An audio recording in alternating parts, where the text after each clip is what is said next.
नमस्कार। अनादि विशेष में आप सभी का स्वागत है। मैं हूं आपके साथ कपिल मिश्रा और आज हम बात करेंगे अनादि विशेष में साइबर विषकन्या से सावधान। जी हां, साइबर फ्रॉड नित्य नए रूप में सामने आ रहा है। किसी एक फ्रॉड की तरह तक पहुंचते कहते हैं तो उससे पहले नया फ्रॉड तैयार हो जाता है। कभी डिजिटल अरेस्ट तो कभी एसएमएस तो कभी लिंक और कभी शादी का कार्ड। इन सबसे बढ़कर विषकन्या, जिसकी मीठी आवाज के आगे व्यक्ति का दिमाग खत्म हो जाता है और शराफत के कपड़े उतर जाते हैं। एक बार किसी विषकन्या के आग्रह पर कपड़े उतारने वाले जब वीडियो बनता है तो बैंक बैलेंस खाली होता चला जाता है। वहीं साइबर फ्रॉड के लिए कुछ हद तक टेलीकॉम कंपनियां और बैंक भी जिम्मेदार है, जो बिना सत्यापन सिम जारी करने से लेकर बैंक खाता खोलने तक की गलती करते हैं और यह गलती ग्राहकों पर भारी पड़ती है। एक तरफ जानकारी का अभाव, नई उम्र के लड़कों की फीमेल की तरफ आकर्षित होने की प्रवृत्ति और दूसरी तरफ टेलीकॉम कंपनियों से लेकर बैंकिंग सेवाएं देने वाले सेवा प्रदाताओं की लापरवाही और नाकामी साइबर फ्रॉड को बढ़ावा दे रही है। आखिर इससे कैसे निपट सकते हैं, आज इसी पर चर्चा करते हैं। लेकिन सबसे पहले आपको दिखाते हैं खास रिपोर्ट।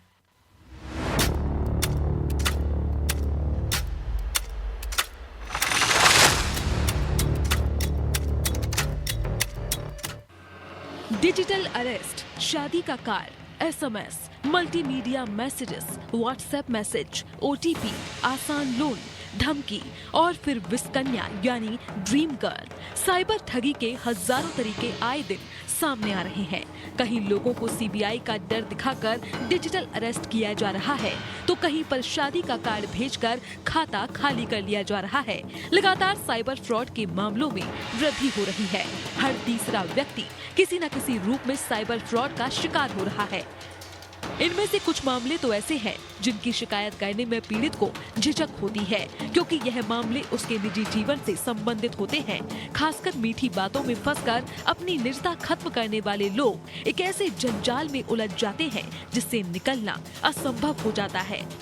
अक्सर सोशल मीडिया साइट पर सुंदर लड़कियों की प्रोफाइल की तरफ नौजवान आकर्षित हो जाते हैं। उसमें थोड़ी बहुत रुचि दिखाते हैं तो प्रोफाइल वाली लड़की खुद सहजता से जुड़ने का ऑफर देती है। इसके बाद जब मैसेजिंग और बातचीत शुरू हो जाती है तो पहले लड़की सभ्य और सुसंस्कृत होने का दिखावा करती है और फिर धीरे धीरे जैसे ही अंतरंगता का स्तर बढ़ता है, व्यक्ति जाल में फंस जाता है। अपनी मीठी बातों की जंजाल में फंसाकर लड़की छोटी मोटी गिफ्ट लेती है।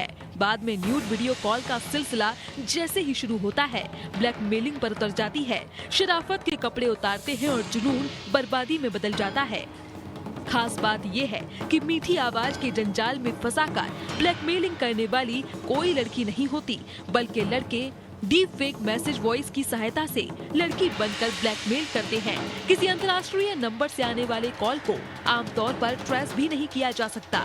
जिन बैंक खातों में ब्लैकमेलिंग की रकम जमा कराई जाती है, उन तक पहुंचना भी साइबर पुलिस के लिए आसान नहीं होता। सबसे बड़ी बात तो ये है कि 80% मामलों में ब्लैकमेलिंग का शिकार होने वाला पुलिस के पास नहीं जाता, क्योंकि उसे बदनामी का डर रहता है। यह ब्लैकमेलिंग कई साल तक चल सकती है और कई बार लोग इसके कारण आत्महत्या भी कर सकते हैं। जब पानी सर के ऊपर से जाता है तो मामले पुलिस के पास पहुंच जाते हैं। बहुत से मामले ऐसे भी होते हैं जिनमें लोन देने वाले एप्लीकेशन ब्लैकमेलिंग करते हैं और गंदी तस्वीर वायरल करने की धमकी देकर मूल रकम से कई गुना ज्यादा रकम वसूल लेते हैं। ज्यादातर लोन देने वाले ऐप भी ड्रीम गर्ल यानी विषकन्याओं का प्रयोग करते हैं, लेकिन जो लड़कियां मीठी मीठी बातों के जाल में फंसाकर ब्लैकमेलिंग करती है, उनसे पीड़ित होने वाले लोग कहीं के नहीं रहते। समाज में उनकी बदनामी होती है और पैसा भी लुट जाता है। ऐसे माहौल में साइबर एजुकेशन बेहद आवश्यक हो गया है। जागरूकता और सावधानी बेहद जरूरी है।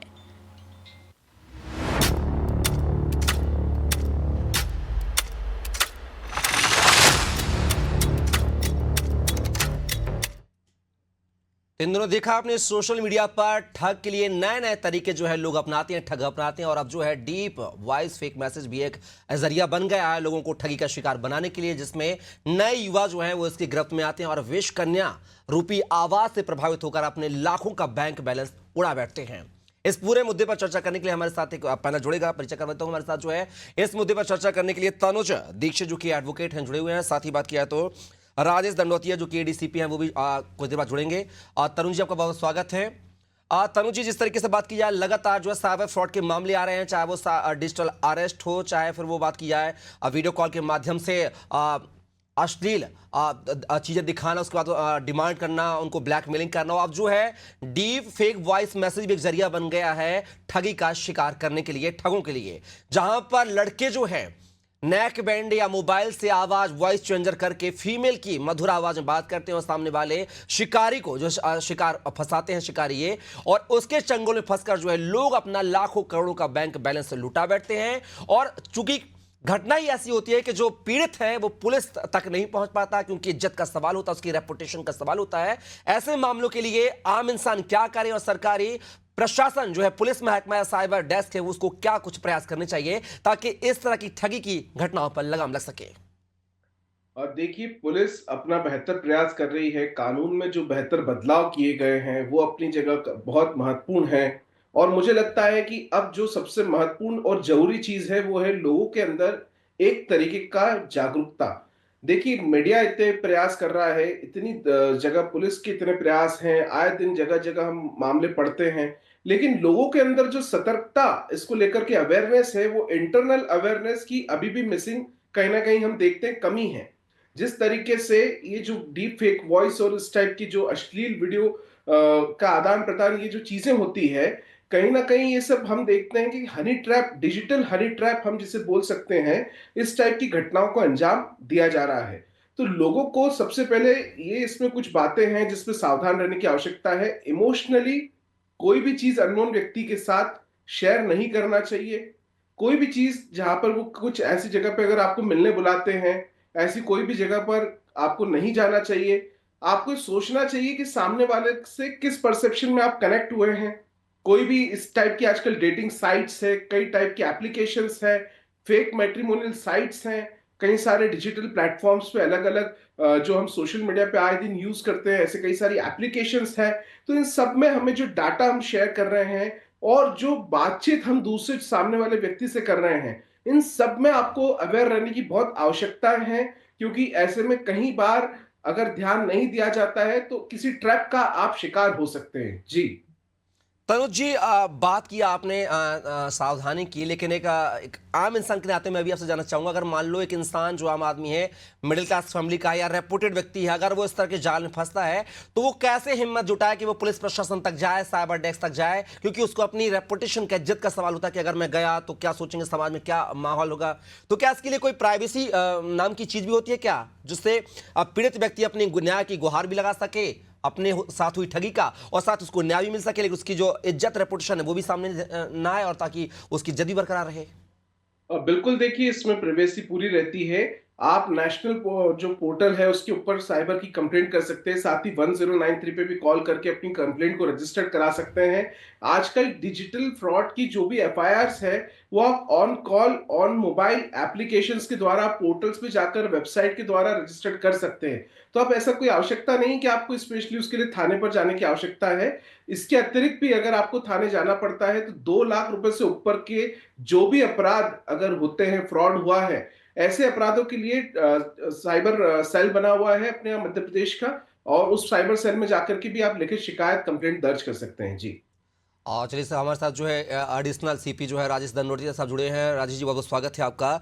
राजेश जी, बात की जाए तो आजकल डीप फेक मैसेज वॉइस का एक चलन चला है, जिसमें विश कन्या रूपी आवाज से लोगों को मोहित किया जाता है और उसको जो है अश्लील बातों में फंसाया जाता है, फिर उसके साथ जो है ब्लैकमेलिंग की घटनाओं को अंजाम दिया जाता है। वैसे तो आप लोगों ने अच्छी पहल की है, भोपाल में बात किया तो साइबर डेस्क स्थापित किया, हर थानों में आपने अच्छी पहल है जो देखा हमने, लेकिन इन विश कन्याओं से बचने के लिए क्या कुछ जतन जो है कि इंसान को करने चाहिए? चूंकि रेपुटेशन का सवाल होता है, हर इंसान जो है पुलिस तक या साइबर डेस्क तक नहीं पहुंच पाता अपनी आप बीती को लेकर, तो उसके लिए क्या कुछ जो इंतजाम व्यवस्था की गई है?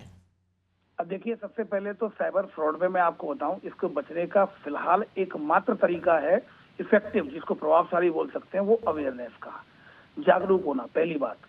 दूसरी बात, सेकंड पॉइंट जो आपने बताया, वो सबसे इंपॉर्टेंट है कि किसी के साथ भी क्राइम होता है उसको छुपाए नहीं, उससे परेशान ना हो, ये ना सोचे कि लोग क्या कहेंगे, नॉट टू टेल, मतलब लोग क्या कहेंगे सिंड्रोम लोगों के बीच में ये होता है, पता नहीं लोग क्या कहेंगे, उससे हमें आगे उठना होगा। ये अवेयर करना होगा कि अगर किसी के साथ क्राइम होता है तो वो तुरंत उसकी रिपोर्टिंग करे। रिपोर्टिंग करने से मैं मानता हूं कि जिस तरह का जो आप मामला बता रहे हैं वो सेक्स टॉर्चर या न्यूड वीडियो कॉल से संबंधित है, जिसमें फिर उसको उसका वीडियो बना लिया जाता है, फिर इसको फिर ब्लैकमेल किया जाता है। बट मेरा ये कहना है कि हम रिपोर्ट करें, हम घबराएं नहीं, क्योंकि ये ट्रैप किया जाता है आपको, और ये साइबर फ्रॉड है। ये इसमें कोई घबराने वाली बात नहीं है कि हमारी ह्यूमिलिएशन होगा, क्योंकि ह्यूमिलिएशन पहले की बात अलग थी जब इक्का दुक्का बातें होती थी। अब अगर आप जिस तरह आप डिजिटल वर्ल्ड पर हैं, जिस दुनिया में आप हैं वहां पर अपराध होते हैं, तो डिजिटल वर्ल्ड में है तो डिजिटल वर्ल्ड में अपराध होंगे। तो इसमें ये बहुत अब ऐसी बात नहीं है पता नहीं क्या हो गया, ये लगभग हर तीसरे चौथे व्यक्ति के साथ ट्रैप करने की कोशिश की जा रही है, और इसमें कई लोग इसमें ट्रैप में आ जाते हैं। तो मेरे विचार से पहले तो रिपोर्ट करें, रिपोर्ट घबराएं नहीं किसी चीज के लिए, और रिपोर्ट करें, और उसमें पुलिस निश्चित रूप से साइबर हेल्प डेस्क थानों बनाई गई है उनकी सुविधा के लिए। और किसी भी डिस्ट्रिक्ट में अगर आप मेट्रो में जाएंगे तो क्राइम ब्रांच है। अगर आप इन 5 जिलों को देखेंगे मध्य प्रदेश के, जिसमें कि ग्वालियर, उज्जैन और भोपाल, इंदौर और जबलपुर है, उसमें क्राइम ब्रांच है। इसके अलावा इन्हीं डिस्ट्रिक्ट में स्टेट साइबर सेल का भी ऑफिस है। दंडोतिया जी, एक आपने एक बड़ा सवाल कहा है, अपनी बातों में जिक्र किया है कि अवेयरनेस, जागरूकता होना बहुत जरूरी है लोगों में। जागरूकता के लिए क्या कुछ प्रयास जो है पुलिस महकमा, चूंकि इसका जानकार माना जाता है, तो क्या पुलिस के द्वारा समय समय पर लोगों को, आम इंसानों को क्या जागरूकता कैंप लगाया जाता है, उनको जागरूक करने की कोई पहल की जाती है क्या? देखिए, इंदौर पुलिस कमिश्नरेट में लगातार इनको जागरूक करने की पहल की जा रही है। मैंने खुद ही 337 सेशन ले चुका हूं। कल भी मैंने सेशन लिया था GSITS कॉलेज में, इंजीनियरिंग कॉलेज में यहाँ, और लगातार इसमें हम अवेयरनेस कैंपेन चल रही है। अगर आप देखेंगे मेरे खुद के जो सोशल मीडिया जो प्लेटफॉर्म है, इंस्टाग्राम से मैं मोर देन 100 डिजिटल एडवाइजरी जारी कर चुका हूं, प्रिंट मीडिया, इलेक्ट्रॉनिक मीडिया को अपने साथ लेकर। क्योंकि सबसे अच्छी बात ये देखने में आ रही है, जो मैं आपको बताना चाहूंगा, कि प्रिंट मीडिया और इलेक्ट्रॉनिक मीडिया इस दिशा में बेहतर काम कर रहा है लगातार। जैसे अभी भी मेरा लाइव चल रहा है, तो जो लोग देखेंगे कहीं ना कहीं वो लोग अगर एक बार सुनेंगे तो उनको भी ये ठीक लगेगा। तो मेरे विचार से इलेक्ट्रॉनिक मीडिया, प्रिंट मीडिया का बहुत बड़ा अहम रोल है। क्राइम ब्रांच में जिस तरह की FIR होती है, अगर आप देखेंगे 3 दिन पहले 1 करोड़ 60 लाख का डिजिटल अरेस्ट हुआ था महिला के साथ, उसमें हमने FIR कराई और मीडिया को उसको काफी सर्कुलेट किया कि खबर को अधिक प्रचार प्रसार करें। जो भी क्राइम्स होते हैं हम उनका प्रचार प्रसार भी इलेक्ट्रॉनिक और प्रिंट मीडिया के माध्यम से कराते हैं, जिससे लोग अवेयर हों। इसके अलावा लगातार साइबर क्राइम के सेशन हम ले रहे हैं, लगातार पर डे सेशन होते हैं, और मेरे खुद के 337 सेशन हो चुके हैं, जिसमें इंदौर में 1.25 साल में 200 से ज्यादा सेशन हो चुके हैं। इसके अलावा डिजिटल एडवाइजरी जारी करते हैं, फ्लायर्स जारी करते हैं लोगों के लिए, और इसमें cyber helpline number crime branch का भी जारी करते हैं, जिससे लोग अवेयर रहें। दंडोतिया जी, एक सवाल और आम इंसान के नाते मेरे जहन में है कि मान लीजिएगा साइबर फ्रॉड का या विश्वकन्या का, या जो आपने एक्सटॉर्शन की बात की है, सेक्सुअल एक्सटॉर्शन की, अगर कोई शिकार होता है तो क्या उसकी प्राइवेसी जो है पुलिस महकमा या साइबर डेस्क से वो क्या रखता है? या क्योंकि कई लोग जो है इज्जत का, अपना जो मान सम्मान को ठेस ना पहुंचे से वो पुलिस तक या अपनी आप बीती साइबर डेस्क तक नहीं पहुंचा पाते, तो उनके लिए क्या कुछ पुलिस महकमे के द्वारा प्रयास किए जाते ताकि उनकी प्राइवेसी भी भंग ना हो और उसको सामने वाले को, पीड़ित व्यक्ति को न्याय भी मिल जाए? देखिए, बिल्कुल आपका कहना सही है। इस बात को प्रत्येक व्यक्ति जो सुनेगा वो निश्चित रूप से इसमें ये चाहेगा, जैसे आपको भी आपने भी सुना तो आपको भी ऐसा लगा, ऐसे ही हमें भी लगता है। मैं आपको एक बात बता दूं, डिजिटल अरेस्ट के मामले 64 हो गए, सबको मालूम है, लेकिन क्या किसी को ये मालूम है कि इंदौर क्राइम ब्रांच में सेक्स टॉर्शन के कितने मामले हैं? बिल्कुल नहीं मालूम होंगे, क्योंकि हम, जबकि सेक्स टॉर्शन के मामले डिजिटल अरेस्ट से ज्यादा आए हैं, लेकिन हम जानते हैं किसी व्यक्ति के समाज में क्या स्थान है, क्या उसके रिलेशन है, पब्लिकली लोग उसको क्या उसको ह्यूमिलिएट करेंगे, क्योंकि अभी भी सोसाइटी को अवेयर होने की जरूरत है, समय लगेगा, लेकिन जागरूक होने से पहले उस व्यक्ति का ह्यूमिलिएशन ना हो, इसका हम बेहद ख्याल रखते हैं। अगर आप देखेंगे एक भी मामला नहीं पड़ा होगा कि सेक्सटॉर्शन इंदौर में किसी व्यक्ति के साथ हुआ, इसकी हम पब्लिसिटी नहीं करते हैं। इनको केवल सेमिनार और उसमें बताते हैं कि हमें ऐसा करना चाहिए, ऐसा नहीं करना चाहिए। तो हम निश्चित रूप से इसकी सीक्रेसी रखते हैं। आपके चैनल के माध्यम से मैं कहना चाहूंगा, अगर आप सेक्सटॉर्शन के शिकार हैं, न्यूड वीडियो कॉल के शिकार हैं, अन्य टाइप के शिकार हैं, आप बिल्कुल परेशान ना हो। जिससे इस जो न्यूज होती है केवल अवेयरनेस के माध्यम से हो सकता है, परिवर्तित नाम के रूप में वो भी आपसे पूछकर अगर हमें केवल अवेयरनेस के लिए जारी करना हो तो करेंगे, नहीं तो हम पब्लिकली इसको नहीं होने देंगे।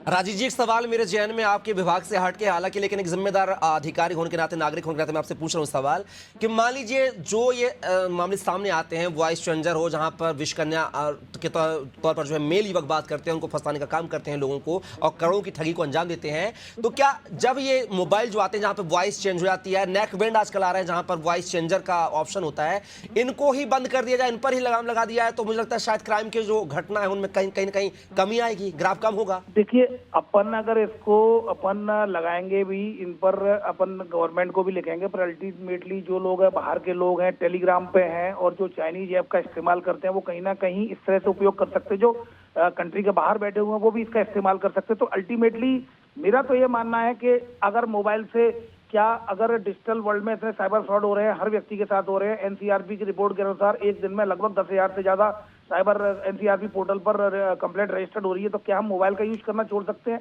नहीं, हमें अवेयर रहना होगा। क्योंकि अगर हम कोशिश भी करेंगे, जो लोन ऐप आते हैं जिसमें कि लोगों को ब्लैकमेल किया जाता है, फोटो वीडियो उनके एडिट करते हुए, न्यूड करते हुए उनको वायरल करने की धमकी दी जाकर पैसे लिए जाते हैं, पर ऐसी स्थिति में हम क्या कर सकते हैं? हमें सिर्फ जागरूक होना होगा। जागरूक होने के अलावा कोई विकल्प नहीं है। प्रतिबंधित करना एक अलग बात है, वो प्रक्रिया चलती है शासन स्तर पर। अगर आप देखेंगे तो शासन ने कई ऐप पर प्रतिबंध लगाया है, वो अपने स्तर पर कार्रवाई चलती है। बट एज ए नागरिक और एज ए हम विक्टिम और एज ए अगर हम किसी में जागरूकता फैलाने के लिए जो काम कर रहे हैं, उस मशीनरी तंत्र का कोई हिस्सा बनकर, तो हमारे लिए सबसे ज्यादा ये जरूरी है कि हम एक दूसरे लोगों को जागरूक करें। हम ये पता लगाएं कि किस तरह से घटना हो सकती है, किस तरह से इसका बचाव हो सकता है। अपडेट रहें, क्योंकि समाज के एक जागरूक नागरिक होने के नाते आपको ये तो पता होना चाहिए कि समाज में आसपास चल के रहा है, और वो केवल तभी संभव है जब आप प्रिंट मीडिया और इलेक्ट्रॉनिक मीडिया को ऑथेंटिक रूप से सुनेंगे। क्योंकि आप गूगल में और सोशल मीडिया पर जाएंगे तो आप किसी भी न्यूज का उसकी जो इफिशियंसी है कि वो सही है गलत है, उसके बारे में आप उलझ जाएंगे। लेकिन प्रिंट मीडिया, इलेक्ट्रॉनिक मीडिया बहुत सशक्त माध्यम है जागरूकता का। तो मेरे विचार से व्यक्ति को समाज का एक जागरूक नागरिक होने के नाते प्रिंट मीडिया, इलेक्ट्रॉनिक मीडिया को अपनी लाइफ में 24 घंटे में से कम 10 से 15 या 20 मिनट का समय निकालकर देना चाहिए, तो उसको अपडेट रहेगा। अगर एक व्यक्ति ने सुन लिया कि एक फोन आता है ट्राई का अधिकारी बन के, सीबीआई बन के, ईडी का बन के, और उसको फिर डिजिटल अरेस्ट कर लिया जाता है, उसको घर से नहीं निकल, एक बार कोई व्यक्ति पढ़ लेगा तो जब उसके पास फोन आएगा तो तुरंत उसको रिकॉल हो जाएगा, अरे ये तो चैनल में बताया गया था, एक हमने लाइव देखा था, उसमें आया था, अरे ये तो मैंने दैनिक भास्कर या पत्रिका या नई दुनिया में पढ़ा था। तो रिकॉल कर लेगा और अपना बचाव कर पाएगा। और जो स्वयं का बचाव कर पाएगा वो अपने परिवार का भी बचाव कर पाएगा। तो सबसे पहले स्वयं का उसका जागरूक होना बेहद जरूरी है। दंडोतिया जी, मेरा अंतिम सवाल है, पुलिस विभाग जो है लोगों को इस तरह की घटनाओं से बचने के लिए क्या फंडामेंटल होते हैं ताकि वो बच सकें प्रारंभिक तौर पर, इनिशियल तौर पर? देखिए, सारी चीजों का बेसिक एक ही है। मोबाइल आ गया तो डिजिटल क्राइम हो गया, नहीं उससे पहले क्राइम था। मैं तो सिर्फ एक ही बात पूछना चाहता हूं आपके चैनल के माध्यम से, रात को 12 बजे अगर कोई अपरिचित व्यक्ति जिसको आप जानते नहीं हो बेल बजा रहा है, क्या आप अपना घर का दरवाजा खोलेंगे? तो क्यों आप अननोन लिंक के लिए घर का दरवाजा, अपने मोबाइल का दरवाजा खोलते हैं? क्यों अननोन आप नंबर के लिए आप उसको कनेक्ट करते हैं? क्यों अननोन वीडियो कॉल को आप एंटरटेन करते हैं? जिस तरह फिजिकल वर्ल्ड में एक सिंपल रूल है, अननोन व्यक्ति से आप बात नहीं करें, उसको अवॉइड करें जब तक उसकी विश्वसनीयता की जांच नहीं कर लें। ठीक उसी प्रकार डिजिटल वर्ल्ड में भी कोई भी नंबर आए, कोई भी एसएमएस आए, कोई भी फिशिंग लिंक आए, कोई भी आपको कुछ भी बनकर कॉल करे, जब तक आप उसकी विश्वसनीयता की जांच नहीं करेंगे, आपके साथ फ्रॉड होता रहेगा। बिल्कुल दंडोतिया जी, आपने बड़े साधारण से उदाहरण के तौर पर ये साइबर फ्रॉड को समझाने की कोशिश की, उसके लिए बहुत बहुत शुक्रिया। इस चर्चा का हिस्सा बनने के लिए आपका बहुत बहुत शुक्रिया दंडोतिया साहब आपका। तो ये हमारे साथ एडीसीपी साहब थे राजेश दंडोतिया, जो कि लगातार कह रहे थे कि किस तरीके से साइबर फ्रॉड से बचें और किस तरीके से जो हम विश करना या बात की जाए तो वॉइस चेंजर, तमाम जो चीज़ों से साइबर फ्रॉड से हम बच सकते हैं। और लगातार जो है तनुज दीक्षित हमारे साथ एडवोकेट बने हुए हैं। तनुज जी, मेरा आपसे वही सवाल है कि जो गलतियां होती हैं उन गलतियों को ही हम अप्लाई ना करने दें आम जीवन में। जैसे कि मैंने वॉइस चेंजर ऐप की बात की है, और एक नेक बैंड आ रहा है जहां पर नेक बैंड से आप आवाज़ चेंज कर सकते हैं, एक पुरुष जो है फीमेल वॉइस में बात कर सकता है। जब इन पर ही प्रतिबंध लगा दिया जाएगा तो मुझे लगता है कि शायद जो है साइबर फ्रॉड और ये जो विश करने जैसे तमाम जो मुद्दे आते हैं, एक्सटॉर्शन के मामले जो आते हैं, वो शायद काफ़ी हद तक लगाम लग सकेगी उनमें। कपिल जी, तब पॉसिबल नहीं हो पाएगा। अब हम एआई वर्ल्ड में आ चुके हैं। जी। अब दुनिया जो है डिजिटल में एक कदम आगे बढ़ चुकी है। आगे मेटा और भी कुछ चीजें डेवलप कर रहा है, और भी सारी चीजें हैं जो हम भविष्य में तमाम वो सब देखेंगे जो हम अभी कल्पना भी नहीं कर सकते हैं।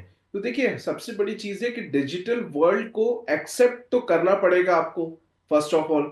अब यहाँ पर डिजिटलाइजेशन जितना ज्यादा हो रहा है वो अच्छा भी है, लेकिन अगर कोई भी चीज है, देखिए सबसे बड़ी चीज है आप किसी प्रलोभन में क्यों आते हैं। आपको क्या फर्क पड़ना चाहिए कि आपको कौन फोन कर रहा है, क्या कर रहा है, वही चीज सबसे बड़ी है कि आप ऐसे कॉल्स को एंटरटेन क्यों कर रहे हैं। जब तक आप समझदार नहीं होंगे, जागरूक नहीं होंगे, तब तक इस तरीके के जो साइबर फ्रॉड्स, खास करके जो टाइप के डिजिटल हनी ट्रैप्स के मामले हैं, इसमें कमी आना बेहद मुश्किल है कपिल जी। और लोगों को जागरूक होने के साथ में सजग होने की भी आवश्यकता है, सतर्क होने की भी आवश्यकताएं हैं। इसके अतिरिक्त अगर हम बात करें तो कानून के अंदर भी इस तरीके के जो लोग हैं उनके लिए भी अब काफी सारे प्रावधान सेक्शन भारतीय न्याय संहिता के अंदर इतने मजबूत किए गए हैं, जिसमें एक सबसे महत्वपूर्ण अगर हम बात करें तो ऑर्गेनाइज्ड क्राइम यानी संगठित अपराध धारा 111 है भारतीय न्याय संहिता की, और वो बहुत मजबूत रूप से इसी के लिए संकेत करती है, इस तरीके के अपराधों के लिए में लिप्त जो लोग अपराधी हैं उनके ऊपर उसमें 5 साल की मिनिमम कारावास की सजा भी है और ऐसे दंड का भी प्रावधान है। तो इस तरीके की जो चीजें हैं, साथ में आईटी एक्ट है जो हमारे यहाँ इम्प्लीमेंट होता है, बीएनएस के अंदर और भी 2-3 प्रावधान है। अगर फ्रॉड भी होता है तो उसको लेकर के भी 318 जैसी धाराएं हैं, 320 19-20 जैसी धाराएं हैं। तो देखिए ये सारी चीजें महत्वपूर्ण है, और इसके साथ में मैंने आपको एक हेल्पलाइन नंबर बताया 1930 साइबर क्राइम की कंप्लेंट रजिस्टर करने के लिए ऑनलाइन डिजिटल घर बैठे भी आप इसकी शिकायत रजिस्टर कर सकते हैं। जी तनुज जी, बड़ा सवाल आपने मतलब अपनी बातों में कहा, दंडोते जी ने बड़ी चीज कही है कि इसमें जो है तमाम हम लगाम लगाने में मतलब लगा भी देंगे तब भी क्राइम रुकेगा, लेकिन इसमें सबसे बड़ी बात है जागरूकता की, जो आपने कही कि ये खुद से होना चाहिए, क्योंकि एआई टेक्निक में हम जी रहे हैं। तो अब खुद से जागरूक होने के लिए पुलिस विभाग काफी नहीं है कि वो लोगों को जागरूक करे, इसमें हमारी और आपकी नैतिक जिम्मेदारी बनती है, साथ ही तमाम अधिकारी कर्मचारियों की जो अन्य विभागों से ताल्लुक रखते हैं उनकी, साथ ही जनप्रतिनिधियों की भी जिम्मेदारी बनती है कि वो लोगों को समय समय पर जागरूक करें, कैंपों में जाएं, उनको जागरूक करें। तो इसमें क्या अगर आम इंसान, जनप्रतिनिधि और तमाम विभाग के जो अधिकारी कर्मचारी अगर एकजुट होकर ये जागरूकता करते हैं तो क्या ऐसे मामलों में जो है कमी आएगी? अब बिल्कुल बेहद कमी देखने को मिलेगी। अगर देखिए अभी भी लोग जो हैं प्रॉपर यूजेस ऑफ एप्लीकेशन नहीं समझ पाए हैं, किस तरीके से कौन सी एप्लीकेशन को कितना यूज करना है, कितना उसमें टाइम डिवोट करना है, क्या उसमें चीजें करनी है, कितनी उसमें लोगों से किस हद तक कनेक्ट होना है, ये अभी भी एक ऐसा पार्ट है जिसको लोगों को अभी भी समझने की आवश्यकता है।